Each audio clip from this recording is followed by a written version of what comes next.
You know that thing where you get an amazing pair of shoes at a really great price and want to tell everyone about it? Yeah, so do we. Here at Designer Shoe Warehouse, we'll give you something to brag about, like the latest styles from brands you love, or the trends everyone's obsessing over, or shoes that make you feel like, well, you. So go ahead, show off a little. Find shoes that get you at prices that get your budget. Head to your DSW store or dsw.com today. DSW, let us surprise you. This is one from the vault, you guys. This is one from 5 years ago, and something our listener just recommended in our Facebook group is one of the very all-time funniest episodes of you in particular, Margaret, talking about how little parenting can we get away with. Oh, thank you. It's what we call a deep cut. Yeah. We went to our Facebook group and we asked, are there places we can reap greater rewards in our parenting by stepping back and doing less? And the answer is yes. I think if somebody asked me to describe my parenting philosophy, it would be, how little parenting can I get away with? I mean, I like my kids. I love my kids. I like being with my kids, but I don't like a lot of the parts of it that are quote unquote parenting. In this episode, I hit on the idea of letting the thing your kid really wants to do be the fulcrum, like potty training. I definitely was a bare minimum potty training parent, and I just waited until my kid really, really wanted to do something that they had to be potty trained for. I mean, perhaps a little bit behind schedule, but when your kid really wants to go to the day camp and you have to be potty trained, like they'll do it in 36 hours. But if you start when they're 13 months, it's a whole thing. Yeah, they're very motivated. Well, and also they can speak and reason. Right. And so it's a two-part system, because you can't do this with an 18-month-old. Be like, listen, 18-month-old, if you really want to go to daycare, you got to get it. They're just like, goo, what? I don't speak English. Right. My mother tells an apocryphal tale about young me that will not surprise you, that I apparently went to the pediatrician's office, sat on his lap, and read a storybook to him, at which point he was like, don't you think a little girl like you who knows how to read should be pooping on the potty? And I was like, yeah, your point taken. And then that was the end of that. Good point, Doc. I'm on my way home right now to throw out my diaper. Yeah. And this was the episode where you brought up the slack line as being your like backyard bare minimum parenting, get a slack line, and the rest of the summer is yours to do as you please. Let me tell you, the slack line, I mean, huge shout out to Christina Martin. Check out her episode, my sister-in-law who bought us the slack line. Slack line, I'm going to say, I don't know what it is, 5-6 years in, still paying dividends. That thing is still in hot rotation. We'll put the link in the show notes. In the original episode, I'm going to make sure we put the link in the updated version of this episode too, so you can get one for yourself, because it really is. I mean, it's 2 strips. I'm going to say a slack line is under $200, and it's basically day camp. I mean, are the kids on it 24 hours a day? No. Is it still being used at my house on a regular basis? Answer: yes. We also have a guest on this episode, James Breakwell. He's Exploding Unicorn on Twitter. And he wrote a book back in 2018 called Bare Minimum Parenting, The Ultimate Guide to Not Quite Ruining Your Child, which is super funny. He's on this episode. And we told him that this book, in this interview, we said the book was slyly revolutionary, which he was like, wait, what? But I stand by it. I stand by it. It isn't just like, who cares? Let him run around. There's more to this idea of bare minimum parenting than, go watch your brother. I'm going to be here watching my soap opera. It's a philosophy that's worthwhile. And talk about ages and stages. We had a recent episode with Jennifer Wallace. It's about kind of the crushing stress of high stakes parenting. And here we go again. Like, we're still doing this with teens and activities and all sorts of stuff. I think the check-in with bare minimum parenting could not come at a better time. Okay. Enjoy this episode. It's one of our favorites. Your kid could have written Harry Potter by now, but look at them. They're just laying around watching screens. What fresh hell? Laughing in the face of motherhood. But don't they like it better when you make hot dogs for dinner? With Margaret Aples and Amy Wilson. It's pizza, smoothie, cookie, smoothie, pizza, smoothie, cookie. A podcast that solves today's parenting dilemmas so you don't have to. Get it together, parents. Hello, everyone, and welcome to this episode of the podcast. This is Margaret. And this is Amy. And this week we're talking about bare minimum parenting. This is such an important topic, guys. This is how little parenting can we humanly get away with and still be considered parents. We got this idea from James Breakwell. You guys may know him as Exploding Unicorn on all the social medias. He's got 100 bajillion followers. He's hilarious. He tweets out all this funny stuff about life as the dad of 4 daughters. And so he has a new book coming out, and it's called Bare Minimum Parenting, The Ultimate Guide to Not Quite Ruining Your Child. And it's a really funny book, and we're going to interview him later in the episode, but this inspired us. Yeah, this is a great topic. I mean, this is how we roll. This is how I roll. I don't think this is really how you roll, Amy, but this is definitely how I roll. It is less how I roll, but I love these ideas. We went to all of you guys on Facebook and Instagram. We're What Fresh Hell Cast on both of those places. And we asked you guys, what's an area of your parenting where you've actually gotten greater rewards by stepping back and doing less, maybe even the bare minimum? And as usual, you guys were like, with the answers. Here is the correct answer from Facebook. I think we should start off, because it's something that's near and dear to my heart as the mother of a 6-year-old girl, with fashion and clothing choices and how to do the least in this arena. Okay, go ahead. Laura says fashion choices. As long as they're dressed for the weather, they can wear whatever they want. We've had some interesting outfits over the years. Liz says true for us too. Carol, absolutely dressed for the weather, tennis shoes on PE day, and shorts under skirts and dresses. I differ on this. You know, the shorts in the wintertime is the hill that I have died on. One of the biggest ongoing fights on this podcast is me trying to convince Amy that it does not matter if her kids wear shorts in the wintertime. Well, Laura does say as long as they're dressed for the weather, they can wear whatever they want. So maybe Laura's more with me than I thought. They need to not be dressed impractically, but then you don't care about what it is. And from my point of view, they do not need to be dressed practically. They need to be dressed. I don't care about shorts in the winter. They'll be cold and they'll either figure it out. My son has been incredibly insistent that he won't wear a jacket. And in New York, we went from like 80-degree days to 30-degree days in a day. And so I just kept saying to him, you have to wear a jacket. And he would say no. And I would say, put it in your backpack and go. And then he would say, I'm cold. And I'm like, oh, good, because there's a jacket in your backpack. Like, throw it in their backpack if you want. But like, why do I care if they're cold? It's his fault. Yeah, but you're still like, put the coat in. And then when he needs it, he has it. I'm trying to find the bottom of bare minimum parenting. Like, but you're still like protecting him when he's like, oh, yeah, I did mess up. Yeah, I mean, throw a pair of sweatpants that lives in his backpack if you want, but he'll be cold. It's fine. So my kids wear uniforms to school, and my son, one of my sons, often has Nutella and stuff on his shirt. Sometimes I'm like, you got to go change. And sometimes I'm like, whatever, go with Nutella on your shirt. I don't care. How would you come down on that? Yeah, I usually send them with the Nutella on their shirt. I draw the line at wearing an outfit to school, sleeping in it that night, and wearing it back to school the next day. That's my rock bottom of bare minimum. I'm like, you can't actually go to school where everyone at school will know that I just let you slept in your clothes and go again. But I'm not here to judge moms who do. I'm just saying that is rock bottom for me. And also, like Justine says, my son can wear whatever he wants. Bren says, I don't care about matching socks. She says it's slightly more colorfully than that. And I agree. And I have a 6-year-old daughter who truly dresses Oldilocks alert. Back in my day. Like Punky Brewster, which was a show back in the olden days about a little, like, I don't know, street urchin-y kind of a kid. That was basically what the whole show was about. They hung an entire multi-season sitcom on that. She had wacky outfits.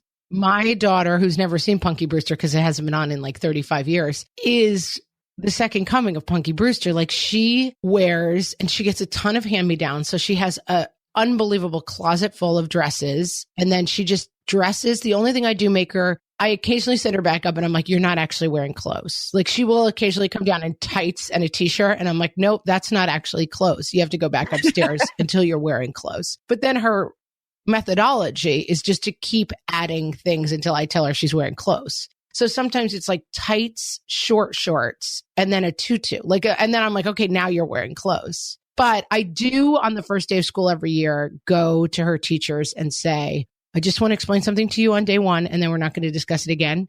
She picks her own clothes. It's such an opposite thing when it comes to grown-ups. I just walked by a really fetching sort of vintage shop the other day in New York City on a block I'd never happened down before. And there were these vintage clothes in the window, like sort of like 50s housewife, but super cool, like rock this town, rock it inside out kind of outfits. And part of me, there was a little bit of me that almost wanted to go in. Then I thought, I cannot do the adult Punky Brewster thing. Like I don't have the brain power, the bandwidth for that. I wear the same thing every day. I wear like skinny black pants and a sweater and boots. That's what I wear every single day in my 9 months out of the year. So for me, bare minimum fashion for myself is just like wear the same thing every day, like Mark Zuckerberg. But for your daughter, it's a sort of maximum fashion attention that requires minimum zhuzhing from you. Yeah, I just let it go, as do most of our Facebook commenters. And I think this is right. Like whatever you want to wear, as long as your basic body areas are covered. And I would say, I don't care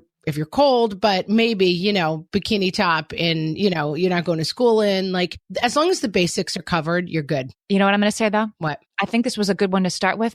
I also think it's easy. Easy. Very, very easy. It's an easy one to bare minimum. I think. Let's go right down to the deep end of the pool, Amy. Talk about homework. Yeah. Homework is, at least it's harder for me to be, okay, don't do it. Get an F. Who cares? Like that is not me. No, that's not in your DNA. You're not going to do that. But I will say a lot of our commenters, Downey says, homework, I stopped helping about mid-elementary school, couldn't take the crying anymore. Yvonne says, same here. My kid handles their own. L, you guys are inspiring. We haven't started homework yet, but I'm going to keep these wise words in mind. I mean, basically, a lot of the feedback was leave your kid on their own for homework. And I have to say, I'm not bare minimuming here. No, me neither.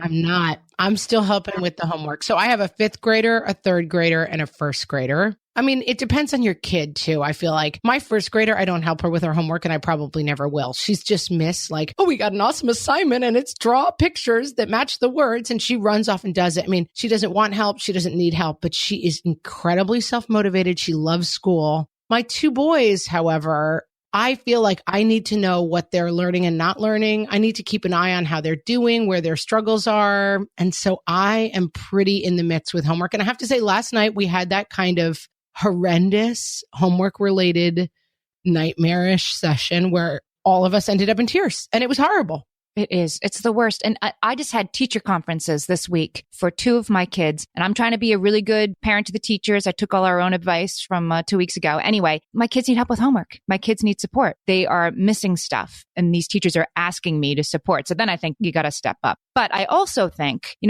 were talking last week about tantrums and helping kids with tantrums. And you can't be their soothing touchstone. And homework is the perfect example where if you're sitting there holding their hand while they're frustrated with their homework assignment, they end up yelling at you and crying at you about the homework. It's your fault, mom. And yet I do agree you need to find the minimum, which might not be the bare minimum of being there to keep them from getting a 0, but not there to clean up all their messes for them or do it for them. Absolutely. And I'm working on this. I mean, I am trying. This is the other thing. We talk a lot about the neutral arbiter. Like the whiteboard tells you what's for dinner, not me. Therefore, you're not screaming at the whiteboard.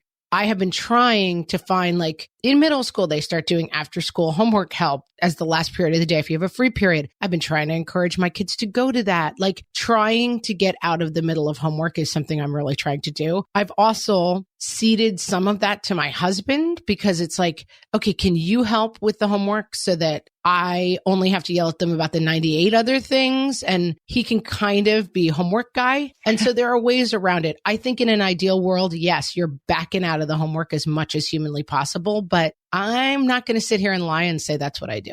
I will say this does get better that I have, well, I guess it depends on the kid, but I have a 10th grader who needs 0 oversight on his homework. And I just wait for the report cards to show up. So I realize that's the goal. And with some kids, you get there. And if your kid isn't there yet, don't also, I think, thrash yourself on top of it. I'm not supposed to be helping and I am. And that must make me a bad parent that I'm not checked out enough. Do what needs to be done. But I think constantly sort of check yourself. Are you over involved? Amy, are you ready to go back in time? Gotta go back in time. Have you seen Teen Titans Go? Yes. They're not sponsoring us, guys, but Teen Titans Go is such a funny movie. Wait, it's a movie? Yeah, Teen Titans Go to the movies. They're so funny, but they sing that song in the movie. And now my kid's really into it and it makes me laugh. I'm like, that's my song, baby. Let's talk about potty training because everyone weighs in with my same potty training philosophy. I don't remember where you come out on potty training, but Erica says potty training, you can train until they are ready or you can train when they are ready. way less work and way less stress for the household when I just waited instead of trying to force what I thought they should be ready. This is exactly my point of view. I have said this all the time. I just waited until they were like 3 and it took a day and a half, as opposed to 18 months and it took you 3 months. With the big boy bed and all that stuff, I'm just like way overweight on this stuff. And then it's super easy. Okay. Amy and I are in exact agreement here then, because my mom always tells the story that my brother, who was is a very bright guy and just was an early speaker and just kind of an annoyingly extraordinary child. But she just sat him down when he turned 3 and she went, look, if you want to go to big boy school, you got to poop in the potty. And then he was like, okay. He just took off his diaper. That was potty training. And I didn't quite have that experience, but basically when you can reason with a kid, and I had a 3-year-old when I had my last, and I had really gotten my 3-year-old out of diapers, and then he had kind of a regression as a result of the baby coming home. And let me tell you, 3 in diapers, guys. I had 3 in diapers and still I waited. But I agree with that. Like, I think bare minimum parenting argues that in that moment when you have a newborn, like just, give it another 3 weeks, cut yourself a break and put the pull-up back on until you are sleeping more than 90 minutes at a time and can deal with it. I think that's okay. I mean, so much of this bare minimum parenting goes to everything we talk about, which is like, take care of yourself and don't worry about whether or not you're doing it correctly. If you're happy, you're doing it correctly, guys. That's a good point. And the other thing with the potty training, I would say, is it brings up another sort of general rule of thumb for bare minimum parenting, which is let societal pressure do a little bit of the work for you. Potty training is the perfect example of as soon as nursery school or day camp, my daughter really wanted to go to a camp where you couldn't go in diapers. And all I had to do was, casually muse aloud in her presence a few times that I was really hoping she was going to be able to go to that camp this summer, but they just didn't take kids in diapers. It did the work for me. Let the thing they really want to do be the switch that flips it for them. Absolutely. And while we're talking about babies and toddlers, I don't know how you say her name, Nireli? I have a baby one. Sometimes I'm bouncing, singing, patting, and I realize I'm doing too much. I take a step back and try to let her settle herself. And I just sit there or rock her gently. Sometimes she needs a little space too. And Hannah says, when my toddler wants to be picked up, I give him by wearing him. He gets the attention he wants. I get both hands free to make dinner. Everyone wins. It's so true that I didn't figure out the baby wearing thing until my 3rd. And I think people perceive that from the outside as the most like over the top attachment parenting, hovering, like doing way too much, wearing your child. But it actually is totally bare minimum parenting. Your kid thinks that you're carrying them. You're not. You have 2 hands free, but they're happy and you can go about your business. We're the kids. That's what we're taking away from that bare minimum. All right, guys, that's a lot of bare minimum parenting advice, but we have even more. But first, we are going to come back with our interview with James Breakwell. We'll be right back. Hellions, it's time for some spring cleaning, and I don't just mean the coat closets. Doing your financial spring cleaning can actually be super easy when you let Monarch do your financial spring cleaning for you. One dashboard that gets your entire financial life organized. No more clutter, no more mess, no more logins scattered everywhere, just accounts, investments, property, and more, all in one place. Get your first year of Monarch for half off, just $50 with promo code FRESH. Monarch allows you to look not only at what you've already spent, but also to plan for the future. With Monarch, you can set savings goals, plan for big purchases, and notice spending trends before they become a problem. I can generate cash flow reports that show me what we spent this quarter, this month, what we're probably going to spend next month, and feel prepared, organized, and knowing how to plan for the future. No more surprises and a lot more clarity. Try Monarch. Use code FRESH at monarch.com to get your first year half off at just $50. That's 50% off your first year at monarch.com with code FRESH. Amy, when I'm having a good hair day, it usually makes my whole day better. And that's why on every day, I'm taking Nutrafol. Nutrafol is the #1 dermatologist-recommended hair growth supplement brand. And it's the #1 hair growth supplement brand personally used by dermatologists. Nutrafol's hair growth supplements are peer-reviewed, NSF certified for sport, and clinically tested. Nutrafol offers multiple formulas for men and women, tailored to different life stages and lifestyle factors, so you get support that's actually right for you. Adding Nutrafol to your daily routine is easy. Order online, no prescription needed, with automated deliveries and free shipping to keep you on track. Let your hair be one less thing to worry about. See visibly thicker, stronger, faster-growing hair in 3 to 6 months with Nutrafol. For a limited time, Nutrafol is offering our listeners $10 off your first month subscription and free shipping when you visit Nutrafol.com and enter promo code LAUGHING. That's Nutrafol.com, spelled Nutrafol.com, promo code LAUGHING. My favorite skincare products actually feel more like self-care, like they're so nice to put on and they smell so good that I'm actually happy when I get to that part of my day. And I swear that is how I feel about Osea's anti-aging body balm. Amy, you are usually the lotions and potions queen on this podcast, but I have to say, hard agree. Osea's anti-aging body balm is a liquid silk body balm that combines the lasting hydration of a lotion with the firming power of a serum, leaving skin smoother and firmer. This body balm is clinically tested and designed to deliver visible results you can see and feel. So we've gotten to use this product for a couple of months now, and I swear I have really noticed firmer and smoother skin, like on the back of my hands. It's like getting a mini spa treatment from head to toe. Get a spring-worthy glow with clean, clinically tested skincare from Osea. And right now, we have a special discount just for our listeners. Get 10% off your first order site-wide with code FRESH at OseaMalibu.com. That's 10% off your first order with code FRESH at OSEAMalibu.com. So today we're talking to James Breakwell. He's a professional comedy writer and amateur father of 4 girls ages 8 and under. He's best known for his family humor Twitter account, Exploding Unicorn, which has more than 1 million followers. And if you follow us on Twitter, you see a lot of his stuff. Today's parent just called him the funniest dad on Twitter. And yes, he pretty much is. And his new book is Bare Minimum Parenting, the Ultimate Guide to Not Quite Ruining Your Child. Thanks for being with us, James.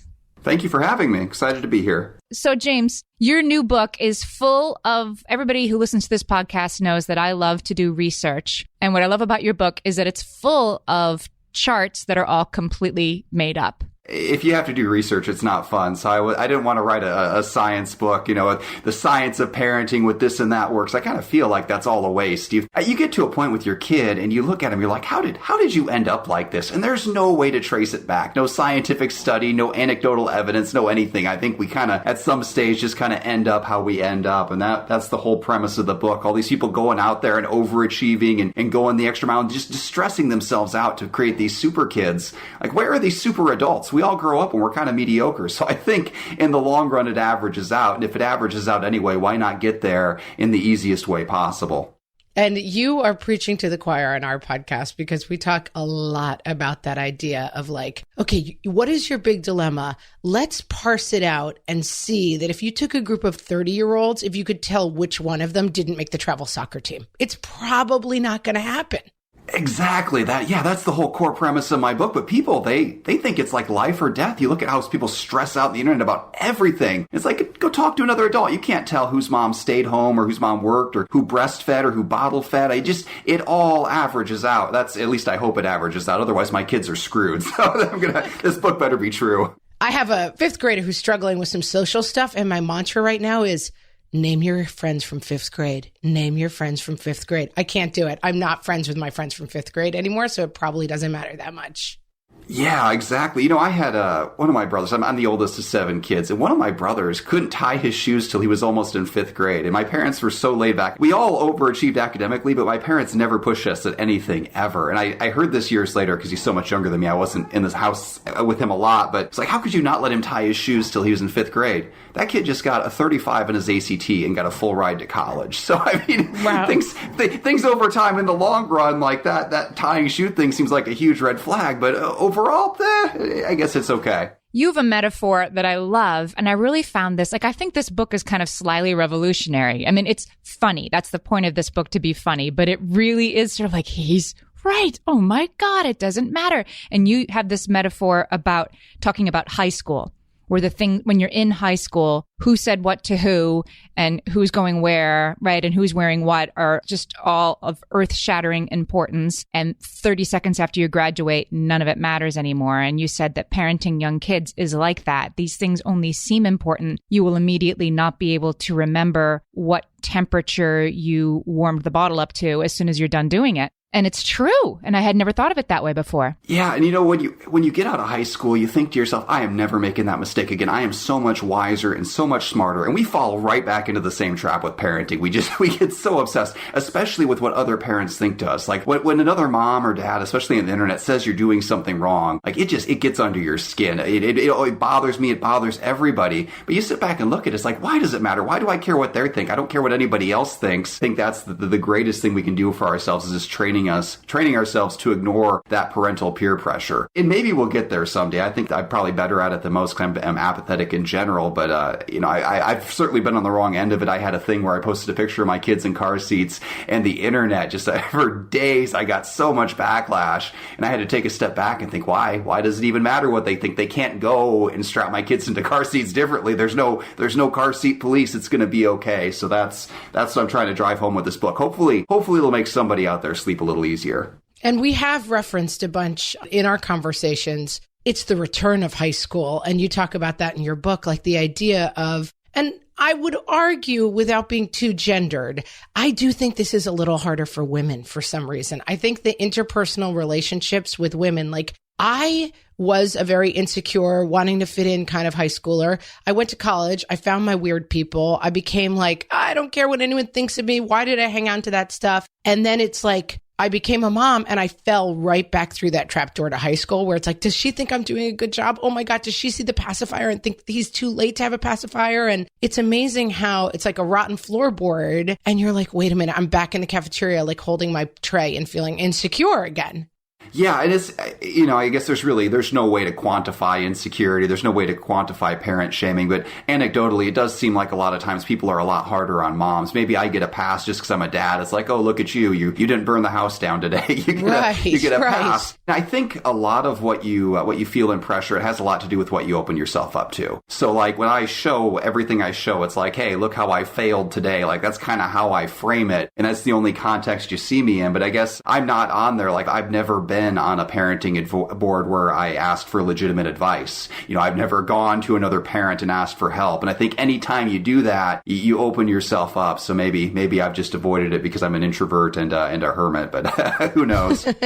So that's a way to go. That's a way to go, guys. Just never talk to anyone and don't leave your house. The internet can be a source of advice you didn't even ask for, right? I mean, people might be a little more reluctant to tell you what you're doing wrong in the playground, although not always. But on the internet, I mean, I've written parenting humor. I wrote an article that was up on like Yahoo News when that was a big thing about how I knew what my kids were going to wear for Easter morning 3 weeks ahead of time and totally forgot what I was going to wear until we were already 10 minutes late for church and nothing fits. And, like what I think is sort of standard boilerplate, this is how it is when you're a mom, written in what I thought was a funny way. And instead, I got a lot of comments, two things. Either I really needed to take better care of myself, or I better watch out. My husband was going to leave me. They don't like when you stop looking your best. I'm like, I wasn't asking for your advice, guys. I was saying like, hilarious Easter morning. I think the internet has turned this. Everybody else needs to have my advice and know what I think they're doing wrong. There's an endless ability for people to do that, which is not good. Yeah, and I think that's when parenting shaming strikes, is when you least expect it. Like my big incident with the car seats, I wasn't asking, hey guys, are my kids strapped into the car seats correctly? It was a picture of the pig riding in the car with us. That was the whole point of the picture. And then people took it this whole other direction. Shaming like that comes from a place of insecurity. I really do. If you're lashing out on somebody on the internet, you're not doing it because you want to help anybody. I think it's because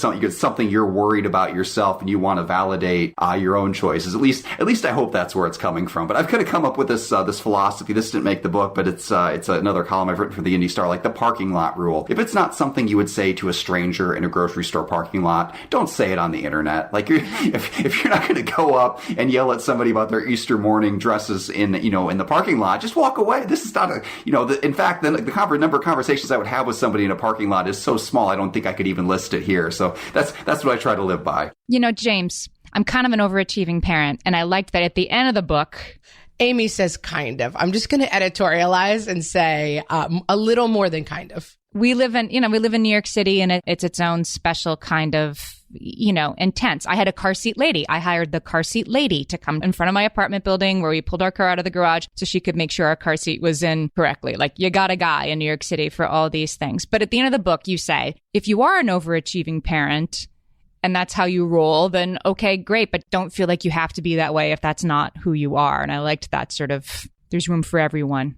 Yeah, I didn't want to strike a blow against parent shaming by going out and shaming a bunch of parents. I mean, if you're being an overachieving parent and you enjoy it, that's great. You can absolutely parent that way. I just don't want people who don't want to overachieve to feel like that's what they have to do. Parent how you want to parent, raise how you want to raise your kids. Just don't feel trapped into doing these extra things because it's what people on the internet tell you have to do. It's okay to be lazy, to take it easy, and I'm the guy who's giving you permission with all of my authority based on nothing. I love that. That is so much what so many people in our audience want and need to hear. It's okay, guys. This book is so hilarious. And like I said, I think sort of slyly revolutionary. So you guys should read it. It's called Bare Minimum Parenting, The Ultimate Guide to Not Quite Ruining Your Child. James, tell us where we can find the book and where we can find Exploding Unicorn. You can find the book on all major online retailers. No, don't buy a house. Retailers. I swear I'm more literate than this when writing. I promise. You can find it on Amazon, BarnesandNoble.com, all those places, and physical book retailers. You can find me on YouTube if you just search for James Breakwell, or you can find me on Twitter at Exploding Unicorn without the E, or on Facebook, Exploding Unicorn with the E. I'm all those places. And by the way, slyly revolutionary is the nicest compliment I have ever received. I'm going to put that on my tombstone. Wow, Amy, you came a long way in this episode from not knowing James to being the head of his tombstone. That's right. Good work, Amy. You guys, we loved this book. It is exactly in line with all of our What Fresh Hell philosophies, and you guys should definitely check it out. And James, thanks so much for being with us. Thank you so much for having me. I had a lot of fun. All my kids learned to swim when they were little. It was super important to me that they be confident and safe in the water.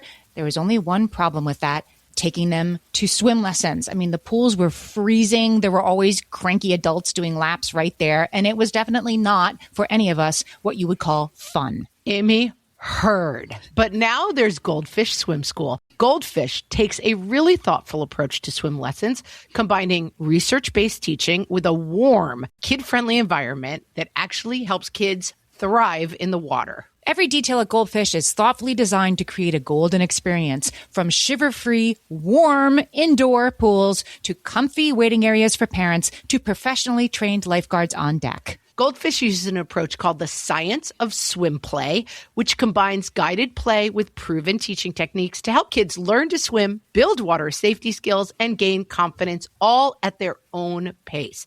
Lessons are designed to meet kids exactly where they're at. If you've been thinking about swim lessons or just wondering where to start, this is a great opportunity. Right now, Goldfish Swim School is offering a waived membership plus your child's first lesson free at participating locations. Just visit goldfishswimschool.com/free to find a location near you and enroll using promo code FREE. That's goldfishswimschool.com/free, promo code FREE.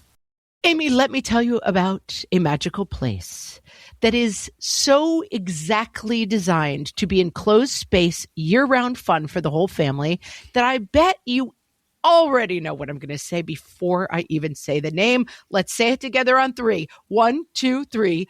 Great Wolf Lodge. You got it, Amy. My kids loved Great Wolf Lodge when we went. You probably already know that it has a huge indoor water park with a wave pool, lazy river, a bunch of massive water slides. But then your pack can hit the other attractions because, wait, there's more. Great Wolf Lodge has adventure-packed attractions like Magi Quest, a live-action game kids can play throughout the lodge, plus the Northern Lights Arcade. Spent some quality time there, so your kid who loves the lazy river and your kid who loves fantasy games will both have a great time. Great Wolf Lodge also offers great dining options and complimentary daily events like nightly dance parties, all under one roof. Unpack the car once and you're settled in to have fun. And with 22 lodges across the country, you're always a short drive away from adventure.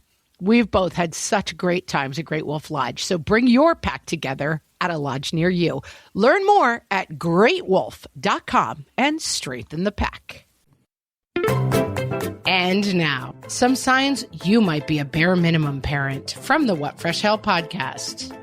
You don't have a laundry day. You have a laundry maybe I'll get to it month. The pizza place has a standing order ready for you most nights of the week. When a friend asks you at drop-off what teacher your kids have this year, you respond, "Please don't ask me hard questions this early in the morning." All All your donations to the bake sale come in plastic wrap.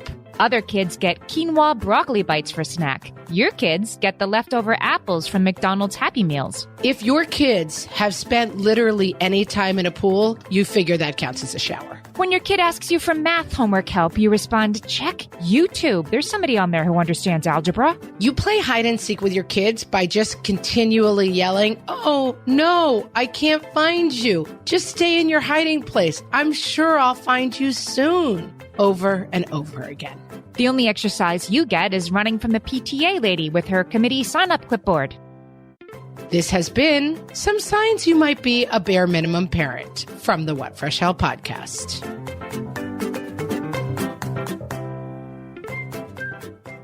Okay, guys, we're back. We are really drilling down on this bare minimum parenting, Amy. And I have a whole new category for you. Are you ready? I'm ready. Let's talk about food and school lunches. Okay. Pretty much everybody just said, just do the school lunch and it makes your life easier, which, yep, I agree. School lunches. And I will tell you that, like, having been in my kids' cafeteria, they're not eating the vegetables and fruit with the school lunch. They're just like eating a slice of pizza for lunch. So you might want to, boost them up a little bit with some fruits or vegetables at the end of the day because they're not eating them. Once a month, I get from my son's high school a PDF of what he's ordered for lunch in the high school cafeteria over the last month.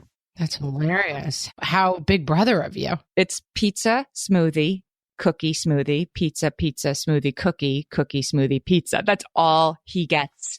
At least there's a smoothie involved. And you know what? I don't care. I don't care. I make sure we have a little bit of protein in the morning. I make sure we have some vegetables at dinner. He's 6 feet tall. It seems to be working. Yeah, he seems to be growing just fine. Growing up just fine.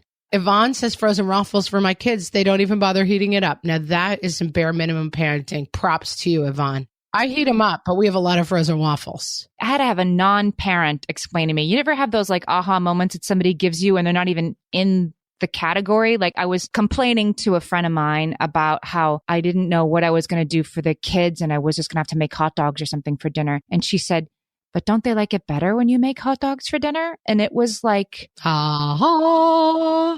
you're right. When I give them hot dogs, they like that better. I don't know why I needed to have that explained to me, but I stopped feeling guilty about the hot dogs and pizza and chicken nuggets after that because my kids were like, woohoo. So it's much harder, right, to spend time making the frittata and have everybody turn up their noses at it than to do the bare minimum and have everybody feel like it was a big win. Well, and I will say, we've talked a lot about this in picky eating and things like that. And we have talked about holding the line, which I think is important. And I will say, last night I was thinking about, we were recording that picky eater episode and it was 2 years ago now. And I remember being so beaten down at that point and just being like, our dinners are a nightmare of just fighting and misery. I will say we held the line really strongly of like, eat what's on your plate. There is nothing else for dinner. We are not allowed to talk about the food at dinner. Those are our rules.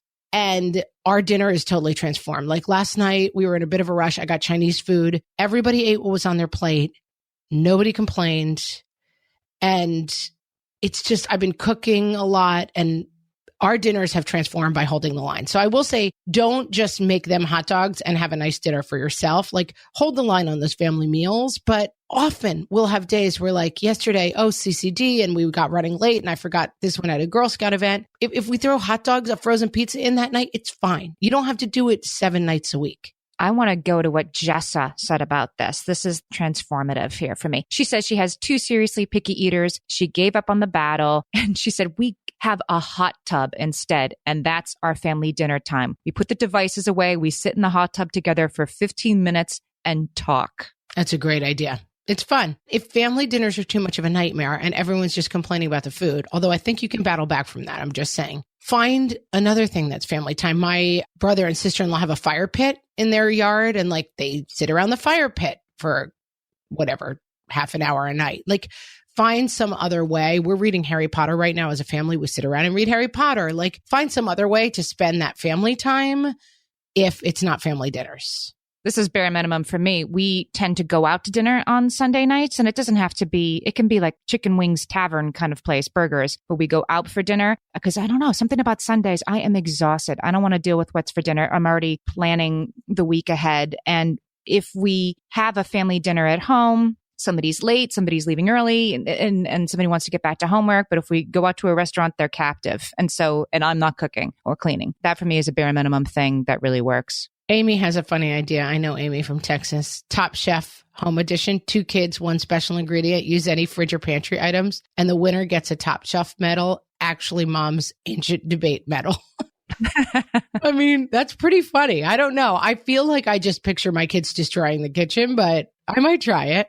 That is kind of brilliant. She says, tonight's ingredient is leftover rotisserie chicken. Results will be judged on taste, creativity, and plating. If you can pull this off, I'm going to try it. I just picture my kids are also 10, 8, and 6. Like they might be a little on the young end for this, but we might try it. I'm going to try this. And if it doesn't work, then I'm going to get a hot tub because it's one or the other. Right. So you're like, if my old debate medal doesn't motivate them, we have to put a hot tub in our New York City apartment. So you better really hope that Top Chef works out for you. Our downstairs neighbors are really hoping that this Top Chef idea is a good idea. I think it is. Yeah, they better really pray it works out. Amy, let's talk about playtime and screen time. Okay. I mean, we have to. Screen time is the bottom rung of bare minimum parenting. The more bare minimum your parenting is, the more screen time there might be. But actually, some of these ideas that people gave us are really more about playtime, I think. The sort of uninvolvement that leads to more creativity with your kids. Let's start out by saying that bare minimum parenting, the danger of it is your kids are going to spend 6 hours a day on screens.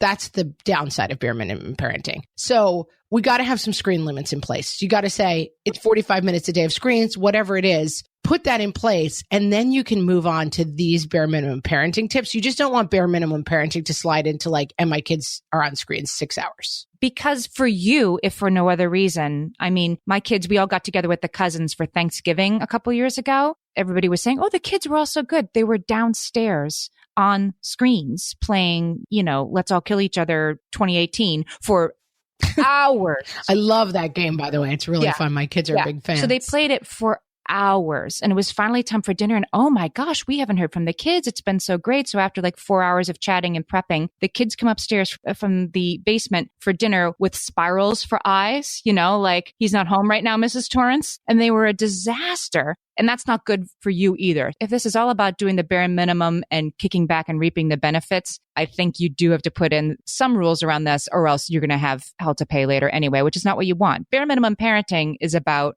reaping rewards and sitting back and relaxing, not breaking up fights from kids who are too hyped up from too much video game play. This takes me to Emmy B78's comment. I don't freak out if they're bored. Boredom has bred some of their best play, and I, listen up guys, am not a cruise director.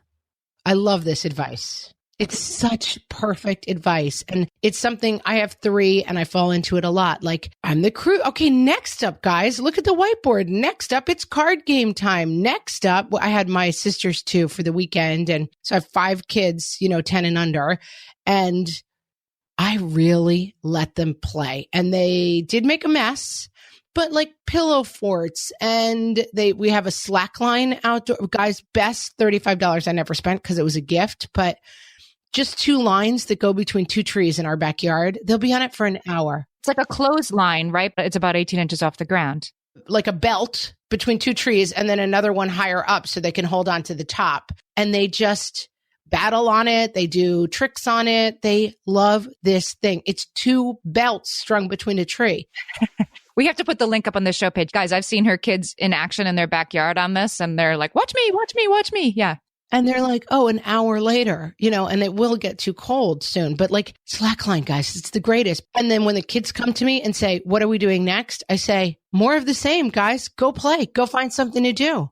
We'll talk about, I want to hear the difference because I think there is one, but explain to me the line because Emmy's saying, don't be a cruise director. And you're saying, I have the whiteboard. And I say, now you're going to play card games. Like talk about how the whiteboard for you is the line between being a cruise director and letting them figure it out. Like, how do you find the middle ground? I was actually saying like I overuse the whiteboard as the cruise director. Like next on the Lido deck, we're going to have shuffleboard. Like I'm trying to back out of that a little bit and be like, it's free time. So free time is for you. If you're bored, lie around and be bored, guys. Like when a kid complains they're bored, it's fine.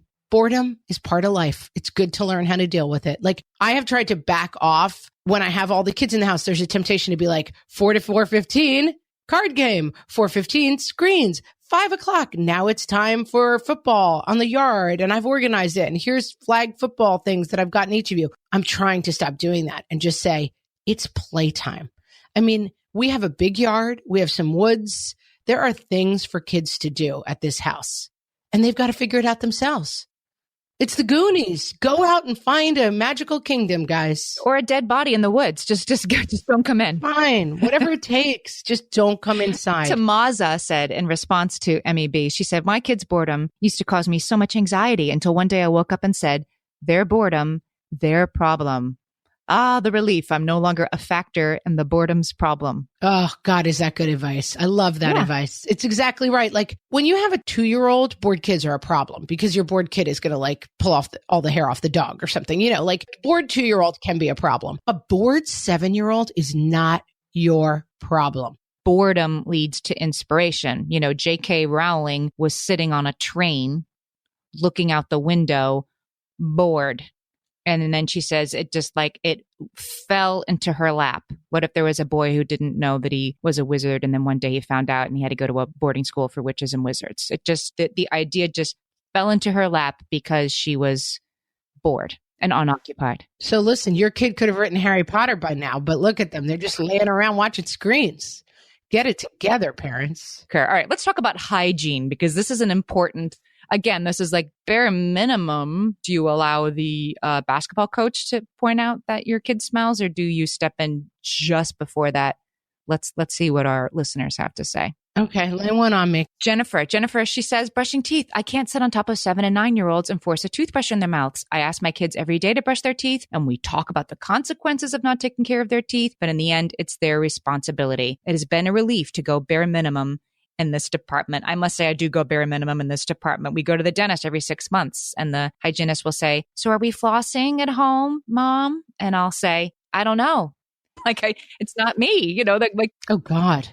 None of my kids have ever flossed their teeth. Are they supposed to be doing that? Yeah, they are supposed to be flossing their teeth. And I do feel guilty, but I'm also like, don't ask me if my kids who have hands and, you know, and are sentient beings are flossing their teeth. Like I'm telling them to. Please tell them. The cavities might be a nice deterrent. I have a trick for this. It's been working really well. I don't get involved in the toothbrushing, but we do this. It's become kind of a funny thing. And it's the blow check right on the way out the door or before bed. I'm like, come here, blow check. And they blow in my face. And if it smells like toothpaste, they're clear. And if not, I send them back upstairs. And so they do it now. But that's my only involvement. And right before bed, I'm like, blow in my face. And I'm like, nope, you didn't brush your teeth. Go back. And it's kind of funny and fun. And then like, you know, they have to brush it well enough that their mouth smells like toothpaste. That's the only test. I love this bare minimum bath time tip from Maggie. Maggie is the mom of a 2-year-old and a 10-month-old. And spoiler alert, Maggie is also my cousin. Oh, okay. So she says we have bath time 3 times a week together. So she gets in the bathtub with the 2-year-old and the 10-month-old, whether we need it or not, she says, haha. Not stressing about getting them in the tub every night gives us more time for play when we get home from work, and it moves bedtime along when it's time. I love this idea. Yeah. And the other thing is it makes it kind of fun. You know, I never did that and I probably wouldn't because my 8-year-old has developed a really funny phrase where I'm like, I think we should take a shower. And he always says, I wasn't planning on getting wet today. And the idea of being wet with my 2 kids, that sounds kind of like a nightmare to me. But I think if it's fun for you, make it fun. And I certainly bathe my kids together. Bath time is a batching project until a certain age. Oh, absolutely. Oh, everybody in. Yeah. Well, you'll know. Let's just say you'll know when it's time to not do that anymore if you have kids of different... I can clearly picture like my kids' last bath where I kind of looked at them and I was like, wait, why are they in nude in a tub together? This is insane. It just comes across. Yeah. This is the thing. Alexandra says baths. Both of my kids are prepubescent. They get a bath when they smell or are visibly dirty, probably twice a week. Added bonus, they have the softest skin and hair. Eczema is a thing of the past. So like the overbathing is something we've also talked about. Less is more with the baths. Until they hit a certain age. And then you will have to repeatedly explain to your children that they inherited their greasy hair from you and they are going to have to do something about it more often than, you know, when you beg them to. It becomes apparent. Did you see Star is Born? No, does she have greasy hair? No, he does. Like such greasy hair. And I was like, wow, this might usher in a new era for our boys. He needs to take a shower or a bath. He needs his mom to take him upstairs and be like, you forgot to do your hair. He needs somebody who loves him to be his bottom and say, you need to take a shower now. There you go. I want to give a shout out. This is a random one, but it's from my sister, and I actually think this is a really good one. She says her bare minimum is birthday parties. You don't have to have a birthday party with friends from school every year or ever. We have a family gathering, grandparents, cousins, and it's plenty. And it's fine to RSVP no to a party invitation from your kids' friends for no reason other than you don't feel like going. Good advice. And you guys all know my bare minimum on this is goodie bags are from the devil and do not participate in them. Bare minimum. My daughter's having a birthday party next weekend. I put on the invitations, like no presents. And I put underneath it, like really, like I mean it. This isn't a no gifts where everybody's still going to come with, like, please, nothing. I have the moms, of course, the moms reaching out to me like, but really? I'm like, no, really. She does not need anything. Really? She's on board with this. We're good. And yeah, she was all like, what's our goodie bags? I'm like, nothing. We're not giving goodie. Like we're doing less. My kids are too old for that nonsense now anyway. So I'm lowering the kaboom. Bare minimum birthdays. Guys, we could do 9 episodes on bare minimum parenting. We only got to about half of this stuff. So we may do a follow-up episode because this is a fun topic. And it's like our takeaway is let yourself go. Let it go, guys. So if you want to be bare minimum about everything, guess what? You can be bare minimum about listening to our podcast. You should subscribe. Have you guys subscribed yet? Because subscribing means our next episode just shows up on your phone. You don't have to find it, download it. Oh, wait, is it Wednesday? Or let me go to iTunes. It's just there on your phone and it helps us. So if you haven't subscribed, please do so. You can go to our website, which is whatfreshhellpodcast.com. And I'm going to put up instructions on the sidebar for how to subscribe if that sounds really complicated to you. Best of all, it's free, by the way. It's free. And we always want to continue our discussion about bare minimum parenting. So come back to Facebook and talk some more on the link to this episode at facebook.com/whatfreshhellcast. We're also on Instagram at whatfreshhellcast. And we always have a really funny conversation there as well. We love hearing from you there. And on Twitter at WFH Podcast. And we are on the web at www.whatfreshhellpodcast.com. That's an old deluxe alert, the www part. Back in my day. I know I have to stop saying that. Go bare minimum. All right, just whatfreshhellpodcast.com, guys. And with that, keep it bare minimum, guys, and we will talk to you next week. Bye.